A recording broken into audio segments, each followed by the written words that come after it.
am writing this under an appreciable mental strain, since by tonight I shall be no more.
Penniless, and at the end of my supply of the drug which alone makes life endurable, I can bear the torture no longer, and shall cast myself from this garret window into the squalid street below. Do not think from my slavery to morphine that I am a weakling or a degenerate. When you have read these hastily scrawled pages, you may guess, though never fully realize, why it is that I must have forgetfulness or death.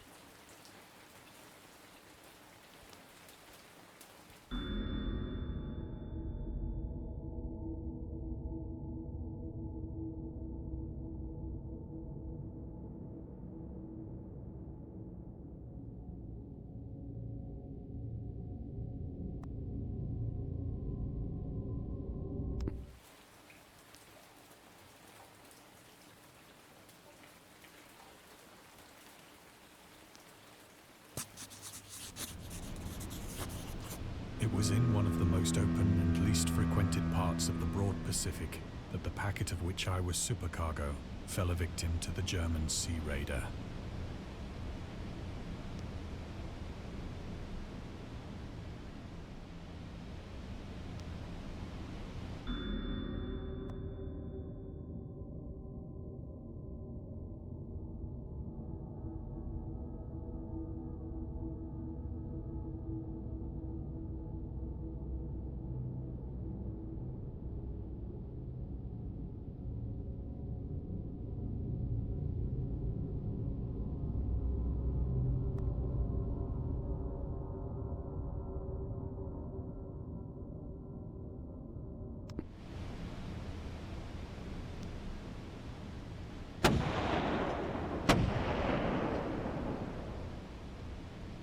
The Great War was then at its very beginning, and the ocean forces of the Hun had not completely sunk to their later degradation. So that our vessel was made a legitimate prize, whilst we of her crew were treated with all the fairness and consideration due us as naval prisoners.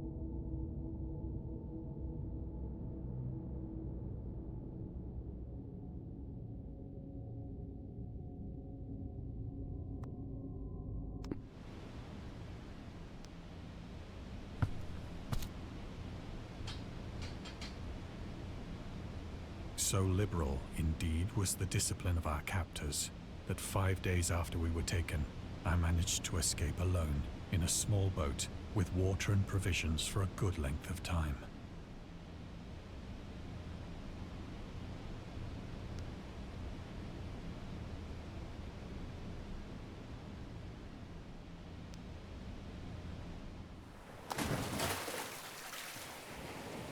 When I finally found myself adrift and free, I had but little idea of my surroundings.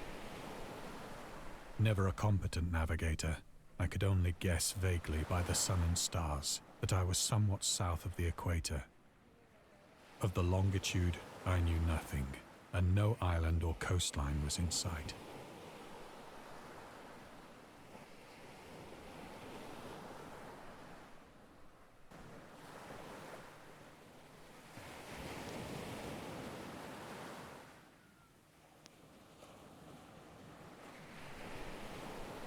The weather kept fair, and for uncounted days I drifted aimlessly beneath the scorching sun, waiting either for some passing ship or to be cast on the shores of some habitable land.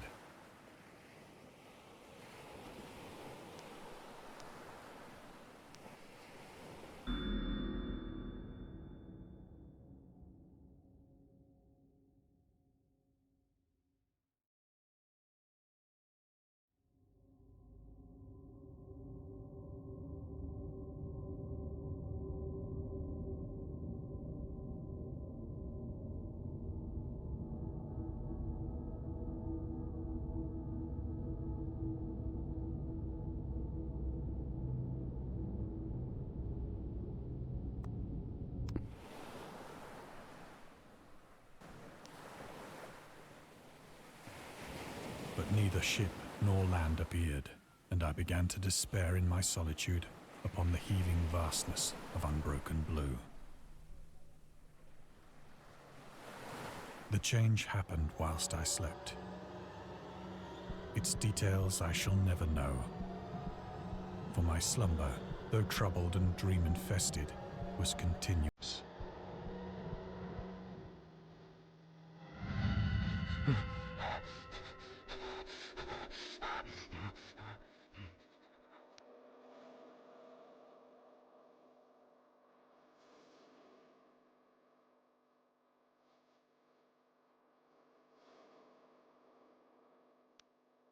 When at last I awoke, it was to discover myself half sucked into a slimy expanse of hellish black mire, which extended about me in monotonous undulations as far as I could see, and in which my boat lay grounded some distance away.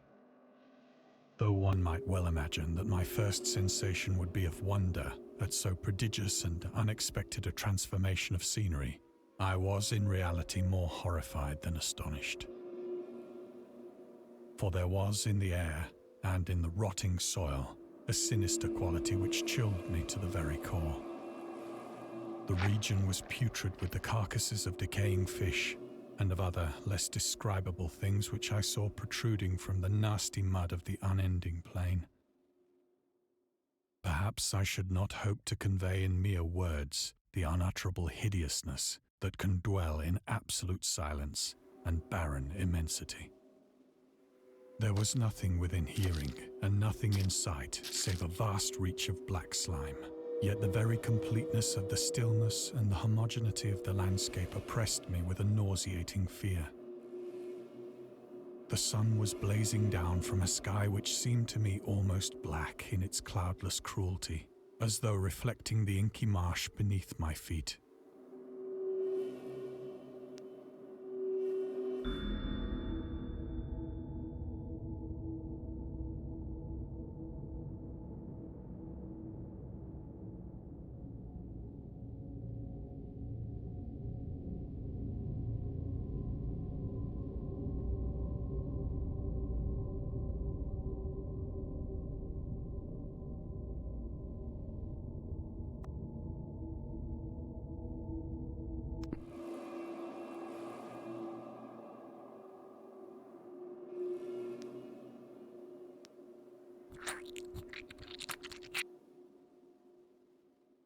As I crawled into the stranded boat, I realized that only one theory could explain my position. Through some unprecedented volcanic upheaval, a portion of the ocean floor must have been thrown to the surface, exposing regions for which innumerable millions of years had lain hidden under unfathomable watery depths. So great was the extent of the new land which had risen beneath me that I could not detect the faintest noise of the surging ocean, straining my ears as I might. Nor were there any seafowl to prey upon the dead things.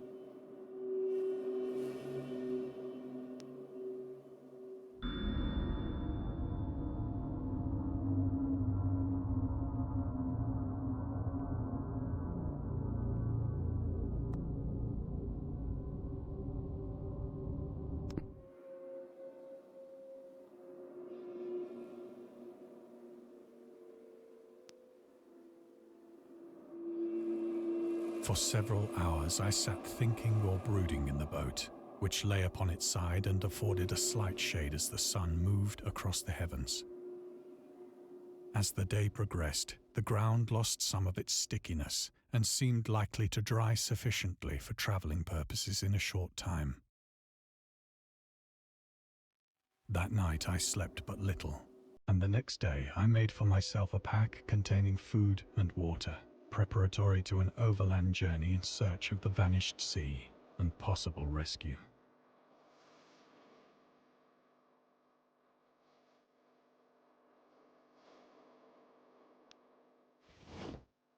On the third morning, I found the soil dry enough to walk upon with ease.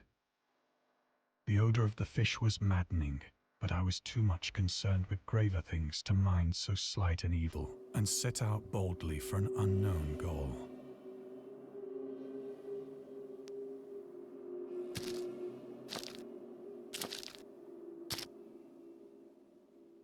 All day I forged steadily westward, guided by a faraway hummock which rose higher than any other elevation on the rolling desert.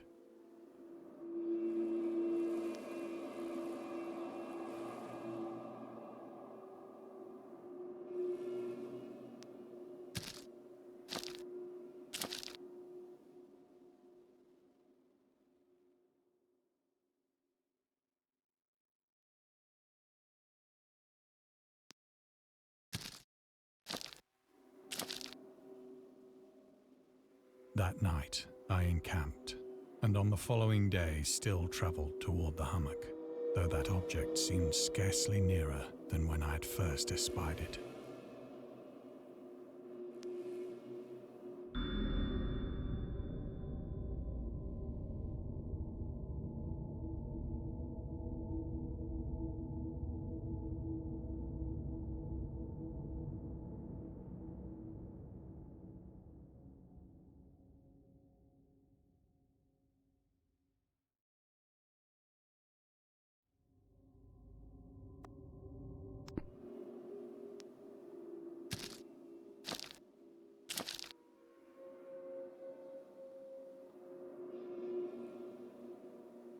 By the fourth evening, I attained the base of the mound, which turned out to be much higher than it had appeared from a distance. An intervening valley setting it out in sharper relief from the general surface. Too weary to ascend, I slept in the shadow of the hill. I know not why my dreams were so wild that night. But ere the waning and I was awake in a cold perspiration, determined to sleep no more. Such visions as I had experienced were too much for me to endure again. And in the glow of the moon I saw how unwise I had been to travel by day. Without the glare of the parching sun, my journey would have cost me less energy. Indeed, I now felt quite able to perform the ascent which had deterred me at sunset.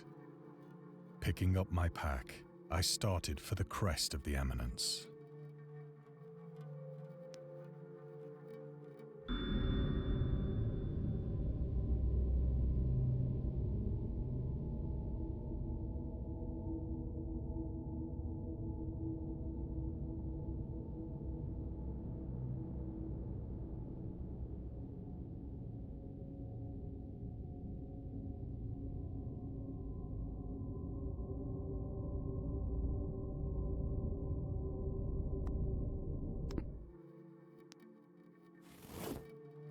I have said that the unbroken monotony of the rolling plain was a source of vague horror to me. But I think my horror was greater when I gained the summit of the mound and looked down the other side into an immeasurable pit or canyon, whose black recesses the moon had not yet soared high enough to illumine. I felt myself on the edge of the world, peering over the rim into a fathomless chaos of eternal night. Through my terror ran curious reminiscences of Paradise Lost, and of Satan's hideous climb through the unfashioned realms of darkness. As the moon climbed higher in the sky, I began to see that the slopes of the valley were not quite so perpendicular as I had imagined. Ledges and outcroppings of rock afforded fairly easy footholds for a descent, whilst after a drop of only a few hundred feet, the declivity became very gradual.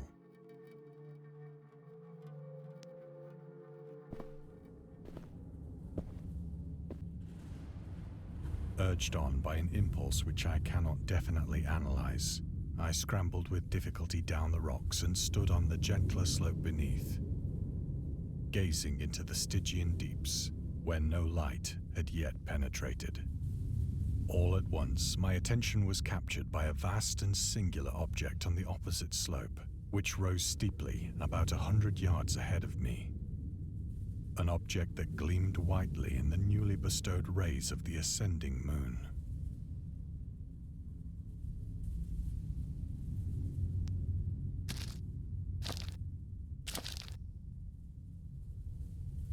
That it was merely a gigantic piece of stone, I soon assured myself. But I was conscious of a distinct impression that its contour and position were not altogether the work of nature. A closer scrutiny filled me with sensations I cannot express.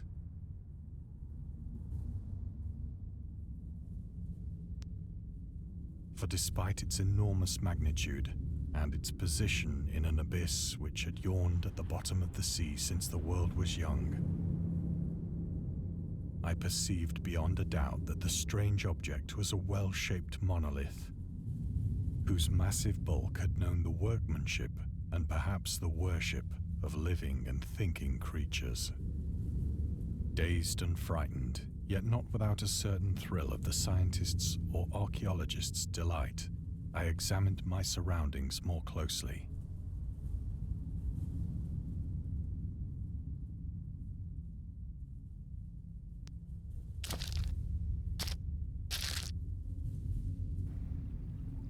The moon, now near the zenith, shone weirdly and vividly above the towering steeps that hemmed in the chasm, and revealed the fact that a far-flung body of water flowed at the bottom, winding out of sight in both directions and almost lapping my feet as I stood on the slope. Across the chasm, the wavelets washed the base of the Cyclopean monolith, on whose surface I could now trace both inscriptions and crude sculptures.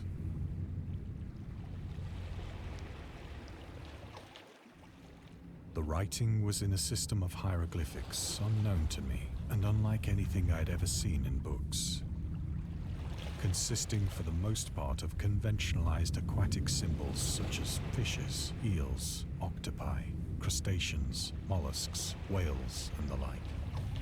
Several characters obviously represented marine things which are unknown to the modern world, but whose decomposing forms I had observed on the ocean-risen plain. It was the pictorial carving, however, that did most to hold me spellbound.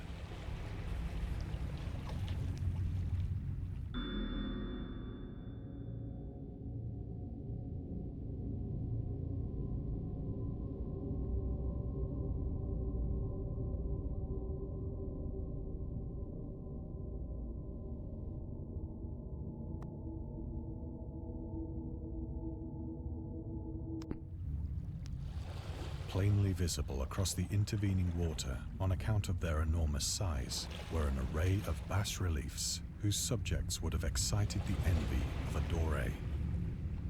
I think that these things were supposed to depict men, at least a certain sort of men, though the creatures were shown disporting like fishes in the waters of some marine grotto, or paying homage at some monolithic shrine which appeared to be under the waves as well.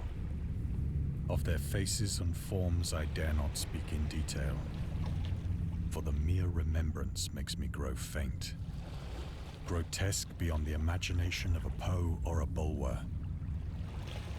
They were damnably human in general outline, despite webbed hands and feet, shockingly wide and flabby lips, glassy, bulging eyes, and other features less pleasant to recall. Curiously enough, they seem to have been chiseled badly out of proportion with their scenic background.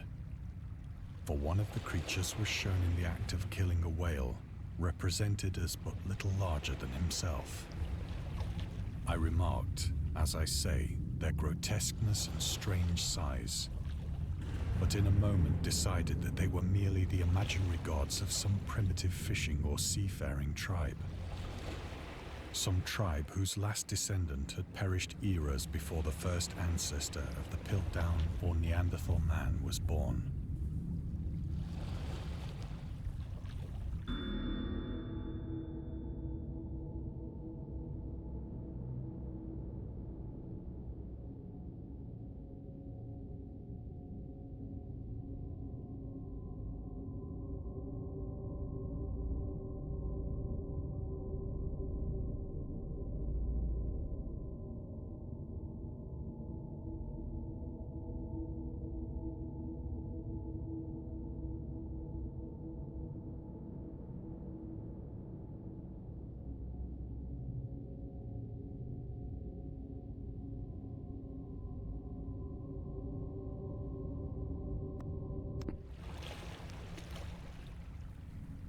Awestruck at this unexpected glimpse into a past beyond the conception of the most daring anthropologist, I stood musing whilst the moon cast queer reflections on the silent channel before me. Then, suddenly, I saw it. With only a slight churning to mark its rise to the surface, the thing slid into view above the dark waters. Vast, Polyphemus-like and loathsome, it darted like a stupendous monster of nightmares to the monolith, about which it flung its gigantic scaly arms, the while it bowed its hideous head and gave vent to certain measured sounds. I think I went mad then. Of my frantic ascent of the slope and cliff, and of my delirious journey back to the stranded boat, I remember little.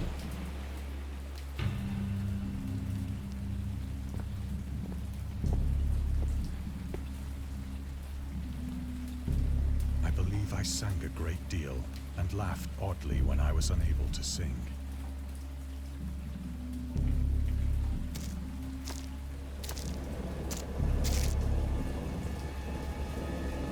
I have indistinct recollections of a great storm sometime after I reached the boat.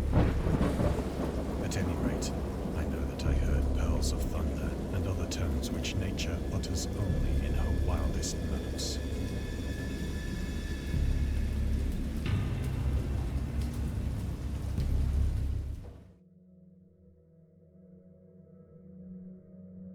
When I came out of the shadows, I was in a San Francisco hospital, brought thither by the captain of the American ship which had picked up my boat in mid-ocean. In my delirium, I had said much, but found that my words had been given scant attention. Of any land upheaval in the Pacific, my rescuers knew nothing. Nor did I deem it necessary to insist upon a thing which I knew they could not believe.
Once I sought out a celebrated ethnologist and amused him with peculiar questions regarding the ancient Philistine legend of Dagon, the fish god.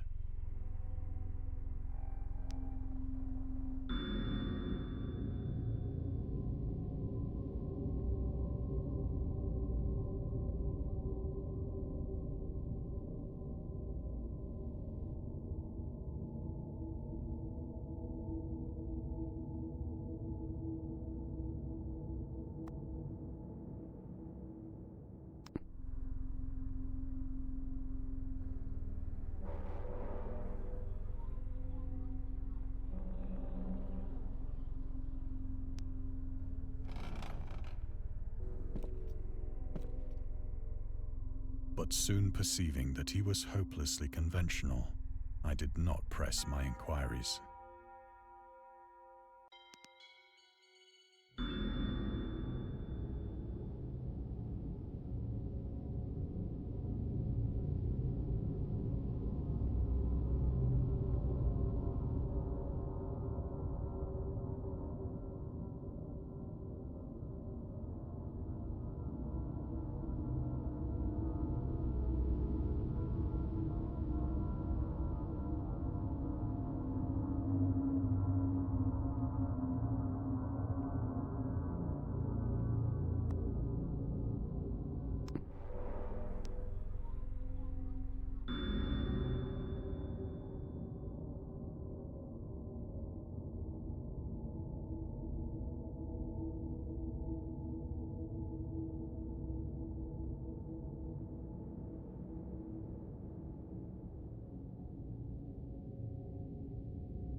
It is at night, especially when the moon is gibbous and waning, that I see the thing.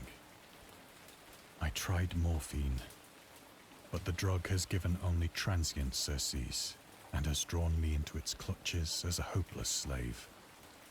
So now I am to end it all, having written a full account for the information or the contemptuous amusement of my fellow men.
Often, I ask myself if it could not all have been a pure phantasm. A mere freak of fever, as I lay sun-stricken and raving in the open boat after my escape from the German man-of-war. This I ask myself, but ever does there come before me a hideously vivid vision in reply.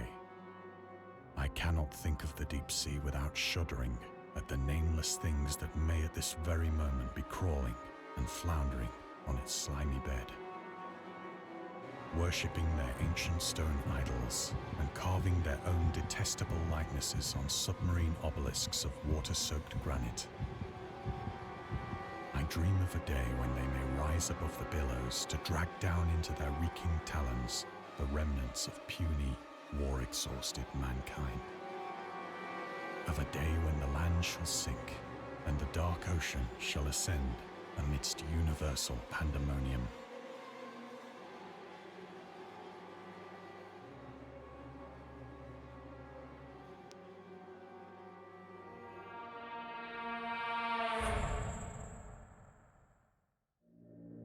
The end is near.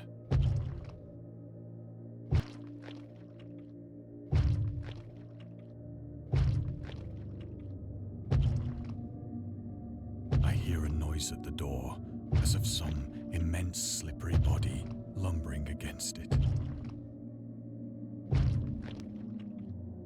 It shall not find me.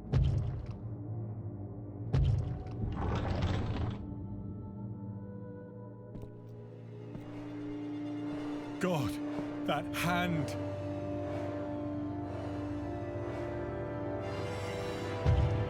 The window! The window!